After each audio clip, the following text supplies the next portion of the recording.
भारत में आतंकी संगठन Islamic state Iraq, Syria, ISIS के चीफ हारिस फारूकी और उसके सहयोगी को गिरफ्तार किया गया है।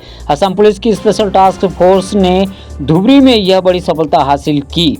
हारिस को आतंकी संगठन इस्लामिक स्टेट इराक, सीरिया की भारतीय यूनिट का प्रमुख बताया जा रहा है। दहशतगर्दी के आरोपी की पहचान देहरादून के रहने वाले हारिस फारूकी के रूप में हुई है। बताया जा रहा है कि बीते 10 वर्षों से वह देहरादून नहीं आया। उसके पिता भी फिलहाल फरार बताए जा रहे हैं, जो कि पेशे से हकीम हैं। गिरफ्तार दोनों आरोपी भारत में आईसिस के अत्यधिक प्रशिक्षित और प्रेरित सदस्य हैं। उन्होंने भारत में कई स्थानों पर भर्ती, आतंकी फंडिंग और आईडी का उपयोग करके आतंकवादी कृत्यों को अंजाम देने की साजिशों के जरिए भारत में आईसिस के उद्देश्य को आगे बढ़ाया है। देहरादून पुलिस कप्तान अजय सिंह ने बताया कि उनके खिलाफ दिल्ली, लखनऊ और अन्य स्थानों पर कई मामले लंबित हैं।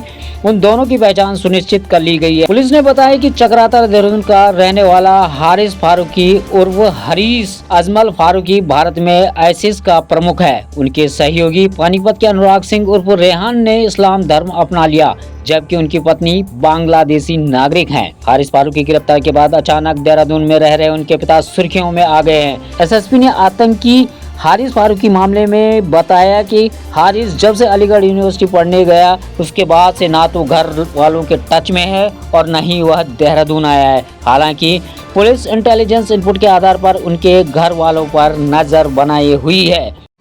असम के धुबरी जिले में जो है आईएसआईएस का जो इंडियन हैंडलर था, उसकी गिरफ्तारी कल हुई थी, जिसकी इन्फॉर्मेशन इंटेलिजेंस एजेंसी द्वारा शेयर की गई थी।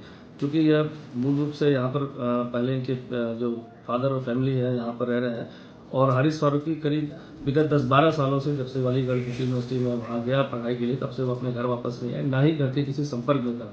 बीच बीच में इंटेलिजेंस एजेंसीज और अन्य एजेंसीज द्वारा जब इनपुट प्राप्त हुए तो उसके आधार पर जिला पुलिस और अन्य एजेंसीज ने इसको वेरिफिकेशन भी किया था, और पूरी बात तहकीकात में निकली थी कि वो यहाँ पर लगातार 10-12 सालों से ना कभी आया है, ना फैमिली मेम्बर या किसी के टच में है।